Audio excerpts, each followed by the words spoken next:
ऐ मेरे प्यारे प्यारे दोस्तों, माँ बहनों, अस्सलाम वालेकुम वरहमतुल्लाहि वबरकातुहू। प्यारे दोस्तों, एक मरतबा सूरह यासीन, सूरह अबस, सूरह इखलास को पढ़ने और सुनने के बेशुमार फ़ायदे हैं, बेशुमार इनकी फजीलतें और बरकतें हैं। अगर आप पढ़ना जानते हैं तो आप इन सूरह को पढ़ लें, नहीं पढ़ना जानते हैं तो पहले हम आपको सिर्फ एक मरतबा इनकी तिलावत करके सुना देते हैं, उसके बाद इसके फ़ायदे बताते हैं। आखिर में आप सबके लिए दुआ भी करेंगे। चलिए मेरे अजीज दोस्तों, अऊज़ु बिल्लाहि मिनश शैतानिर रजीम, बिस्मिल्लाहिर रहमानिर रहीम। यासीन वल कुरआनिल हकीम, इन्नका लमिनल मुरसलीन अला सिरातिम मुस्तकीम, तंज़ीलल अज़ीज़िर रहीम, लितुन्ज़िर कौमन मा उन्ज़िर आबाउहुम फहुम गाफिलून, लक़द हक़्क़ल क़ौलु अला अक्सरिहिम फहुम ला युमिनून, इन्ना जअलना फ़ी अअनाक़िहिम अग़लालन फ़हिय इलल अज़क़ान फ़हुम मुक़महून, वजअलना मिन बैनि अयदीहिम सद्दन व मिन ख़ल्फ़िहिम सद्दन फ़अग़शयनाहुम फ़हुम ला युबसिरून, वसवाउन अलैहिम अअन्ज़रतहुम अम लम तुन्ज़िरहुम ला युमिनून, इन्नमा तुन्ज़िरु मन इत्तबअ अज़्ज़िक्र व ख़शियर रहमान बिल ग़ैब, फ़बश्शिरहु बिमग़फ़िरतिन व अज्रिन करीम। इन्ना नहनु नुह्यिल मौता व नक्तुबु मा क़द्दमू व आसारहुम व कुल्ल शैइन अहसैनाहु फ़ी इमामिन मुबीन, वद्रिब लहुम मसलन अस्हाबल क़र्यह इज़ जाअहल मुरसलून, इज़ अरसलना इलैहिम इस्नैन फ़कज़्ज़बूहुमा फ़अज़्ज़ज़ना बिसालिसिन फ़क़ालू इन्ना इलैकुम मुरसलून, क़ालू मा अंतुम इल्ला बशरुम मिस्लुना व मा अंज़लर रहमानु मिन शैइन इन अंतुम इल्ला तकज़िबून, क़ालू रब्बुना यअलमु इन्ना इलैकुम लमुरसलून व मा अलैना इल्लल बलागुल मुबीन, क़ालू इन्ना ततय्यरना बिकुम लइन लम तंतहू लनरजुमन्नकुम व लयमस्सन्नकुम मिन्ना अज़ाबुन अलीम, क़ालू ताइरुकुम माअकुम अइन ज़ुक्किरतुम बल अंतुम क़ौमुम मुस्रिफून,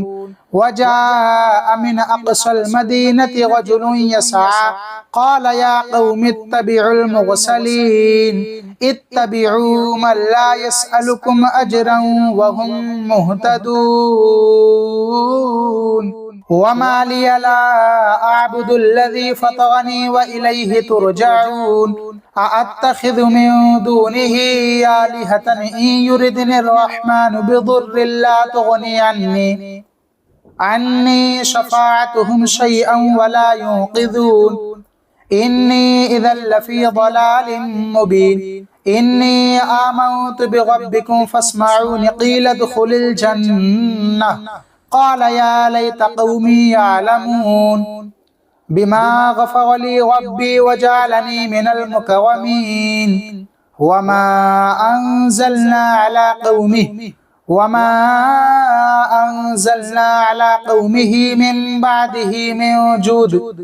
मिन जूदिन मिनस समाइ व मा कुन्ना मुज़िलीन, इन कानत इल्ला सयहतन वाहिदतन फ़इज़ा हुम ख़ामिदून, या हसरतन अलल इबाद मा यातीहिम मिन रसूलिन इल्ला कानू बिही यस्तहज़िऊन, अलम यरौ कमा अहलकना क़ब्लहुम मिनल क़ुरूनि अन्नहुम इलैहिम ला यरजिऊन, व इन कुल्लुन लम्मा जमीउन लदैना मुहज़रून, व आयतुल लहुमुल अर्दुल मैतह अहयैनाहा व अख़रजना मिनहा हब्बन फमिन्हु यअकुलून, वजअलना फ़ीहा जन्नातिन मिन नख़ीलिन व अअनाबिन वफ़ज्जरना फ़ीहा मिनल उयून, ليأكلوا من ثمره وما عملته أيديهم أفلا يشكرون سبحان الذي خلق الأزواج كلها مما تنبت الأرض ومن أنفسهم ومما لا يعلمون وآية لهم الليل نسلخ منه النهار فإذا هم مظلمون والشمس تجري لمستقر لها ذلك تقدير العزيز العليم والقمر قدرناه منازل حتى عاد كالعرجون القديم لا الشمس ينبغي لها أن تدرك القمر ولا الليل سابق النهار وكل في فلك يسبحون وآية لهم أنا حملنا ذريتهم في الفلك المشحون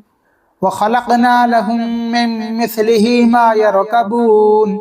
وإن نشأ نغرقهم فلا صريخ لهم ولا هم ينقذون إلا رحمة منا ومتاعا إلى حين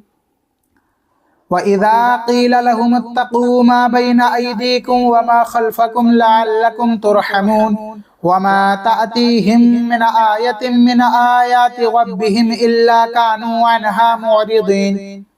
وإذا قيل لهم أنفقوا مما رزقكم الله قال الذين كفروا للذين آمنوا أنطعم من لو يشاء الله أطعمه إن أنتم إلا في ضلال مبين ويقولون متى هذا الوعد إن كنتم صادقين ما ينظرون إلا صيحة واحدة تأخذهم وهم يخصمون فلا يستطيعون توصية ولا إلى أهلهم يرجعون ونفخ في الصور فإذا هم من الأجداث إلى ربهم ينسلون قالوا يا ويلنا من بعثنا من مرقدنا هذا ما وعد الرحمن وصدق المرسلون إن كانت إلا صيحة واحدة فإذا هم جميع لدينا محضرون فاليوم لا تظلم نفس شيئا ولا تجزون إلا ما كنتم تعملون إن أصحاب الجنة اليوم في شغل فاكهون هم وأزواجهم في ظلال على الأرائك متكئون لهم فيها فاكهة ولهم ما يدعون سلام قولا من رب رحيم وامتازوا اليوم أيها المجرمون ألم عاهد إليكم يا بني آدم ألا تعبدوا الشيطان إنه لكم عدو مبين وأن اعبدوني هذا صراط مستقيم ولقد أضل منكم جبلا كثيرا أفلم تكونوا تعقلون هذه جهنم التي كنتم توعدون اصلوها اليوم بما كنتم تكفرون اليوم نختم على أفواههم وتكلمنا أيديهم وتشهد أرجلهم بما كانوا يكسبون ولو نشاء لطمسنا على أعينهم فاستبقوا الصراط فأنى يبصرون ولو نشاء لمسخناهم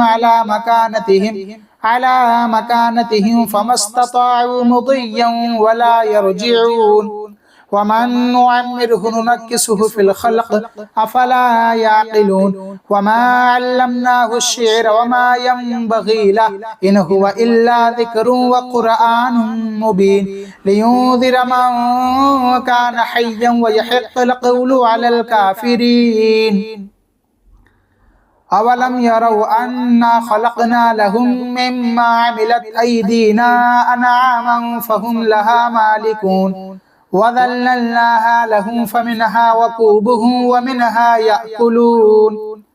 ولهم فيها منافع ومشارب أفلا يشكرون واتخذوا من دون الله آلهة لعلهم ينصرون لا يستطيعون نصرهم وهم لهم جند محضرون فلا يحزنك قولهم إنا نعلم ما يسرون وما يعلنون أولم يرى الإنسان أنا خلقناه من نطفة فإذا هو خصيم مبين وضرب لنا مثلا ونسي خلقه قال من يحيي العظام وهي رميم قل يحييها الذي أنشأها أول مرة وهو بكل خلق عليم الذي جعل لكم من الشجر الأخضر نارا فإذا أنتم منه توقدون أوليس الذي خلق السماوات والأرض بقادر على أن يخلق مثلهم بلى وهو الخلاق العليم إنما أمره إذا أراد شيئا أن يقول له كن فيكون فسبحان الذي بيده ملكوت كل شيء وإليه ترجعون بسم الله الرحمن الرحيم عبس وتولى أن جاءه الأعمى وما يدريك لعله يزكى أو يذكر فتنفعه الذكرى أما من استغنى فأنت له تصدى وما عليك ألا يزكى وأما من جاءك يسعى وهو يخشى فأنت عنه تلهى كلا إنها تذكرة فمن شاء ذكره في صحف مكرمة مرفوعة مطهرة بأيدي سفرة كرام بررة قتل الإنسان ما أكفره من أي شيء خلقه من نطفة خلقه فقدره ثم السبيل يسره ثم أماته فأقبره ثم إذا شاء أنشره كلا لما يقض ما أمره فلينظر الإنسان إلى طعامه أنا صببنا الماء صبا ثم شققنا الأرض شقا فأنبتنا فيها حبا وعنبا وقضبا وزيتونا ونخلا وحدائق غلبا وفاكهة وأبا متاعا لكم ولأنعامكم فإذا جاءت الصاخة يوم يفر المرء من أخيه وأمه وأبيه وصاحبته وبنيه لكل امرئ منهم يومئذ شأن يغنيه وجوه يومئذ مسفرة ضاحكة مستبشرة ووجوه يومئذ عليها غبرة ترهقها قترة أولئك هم الكفرة الفجرة بسم الله الرحمن الرحيم قل هو الله أحد الله الصمد لم يلد ولم يولد ولم يكن له كفوا أحد بسم الله الرحمن الرحيم قل هو الله أحد الله الصمد لم يلد ولم يولد ولم يكن له كفوا أحد بسم الله الرحمن الرحيم قل هو الله أحد الله الصمد لم يلد ولم يولد वलम यकुल लहू कुफुवन अहद। तो मेरे अजीज दोस्तों, आप सभी ने एक मरतबा सूरह यासीन शरीफ, सूरह अबस और सूरह इखलास की तिलावत को सुना है। अब मैं आपको इसके फ़ायदे बताता हूँ। यकीन के साथ कहता हूँ, अगर आपने एक आदत बना ली, एक मामूल बना लिया रोज़ाना इस वजीफ़े को सुनने का, अगर आप पढ़ना जानते हैं, आपका दिल कर रहा है पढ़ने का, तो आप इन सूरह को पढ़ भी सकते हैं। नहीं पढ़ना जानते हैं, आपको कुरान तजवीद के साथ सही तरीके से पढ़ना नहीं आता है, आपके आगे कोई मजबूरी है, तो आप परेशान मत होइए। हमने आपको इस वीडियो के अंदर सूरह यासीन, सूरह अबस और सूरह इखलास की तिलावत करके सुनाई है। आप इसे सिर्फ सुन ही लिया करें। रोज़ाना अगर आपने सुबह में और शाम में सिर्फ एक मरतबा इनकी तिलावत को सुन लिया तो यकीन के साथ कहता हूँ इंशाअल्लाह अल्लाह रब्बुल इज़्ज़त आपके हर काम में बरकतें और रहमतें अता फरमाएगा। सुबहान अल्लाह। हाँ मेरे प्यारे दोस्तों, अगर आपने सुबह में इन सूरे की तिलावत करी तो अगर आपने जो भी काम शुरुआत करी किसी काम की तो उसमें अल्लाह रब्बुल इज़्ज़त खूब बरकतें और रहमतें अता फरमाएगा। हाँ मेरे अजीज़ दोस्तों, अगर आपने अपने घर पर बजा दिया फ़ोन में तेज़ आवाज़ में तो आपके घर में खुद चलकर बरकतें और रहमतें आएंगी। हाँ मेरे अजीज़ दोस्तों,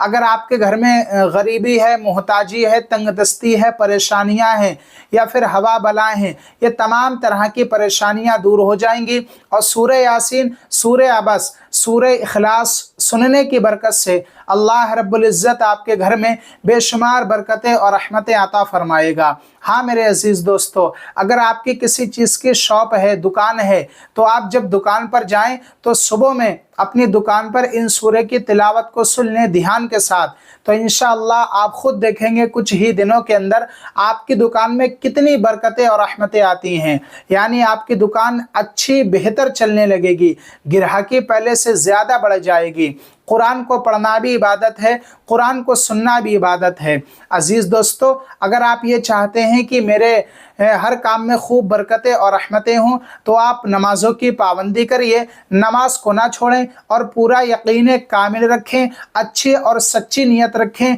और रोज़ाना इन सूरे को एक मरतबा सुनकर देखें सुबह और शाम में। इंशाअल्लाह आप बेहिसाब दौलत कमाएंगे, बेहिसाब पैसा कमाएंगे। आप जो भी जायज़ कारोबार करते हैं, किसी चीज़ की दुकान है तो उसमें इतनी खैर व बरकत होगी, इंशाअल्लाह आप बेहिसाब दौलत कमाएंगे, पैसा कमाएंगे। अल्लाह रब्बुल इज़्ज़त आपके काम में खूब बरकतें और रहमतें अता फरमाएगा। हाँ मेरे प्यारे दोस्तों, ये सूरह यासीन शरीफ कुरान शरीफ का दिल है। जैसे हुजूर सल्लल्लाहु ताला अलैहि वसल्लम ने फरमान है, हुजूर का फरमान है, आप सब जानते हैं हर चीज़ का दिल होता है, लेकिन ऐसे ही कुरान का दिल सूरह यासीन है। और सूरह अबस, सूरह इखलास, कितनी बेशुमार इसके फ़ायदे हैं, बेशुमार इसकी फ़जीलतें हैं, इतने कि मैं चाहकर भी आपको बयान नहीं कर पाऊँगा और आप चाहकर भी शुमार नहीं कर पाएंगे। बस आपसे इतना कहना चाहते हैं कि आप रोज़ाना नमाज़ों की पाबंदी करें और रोज़ाना इन सूरे को सुनकर देखें, फिर आप इसके कमाल देखना।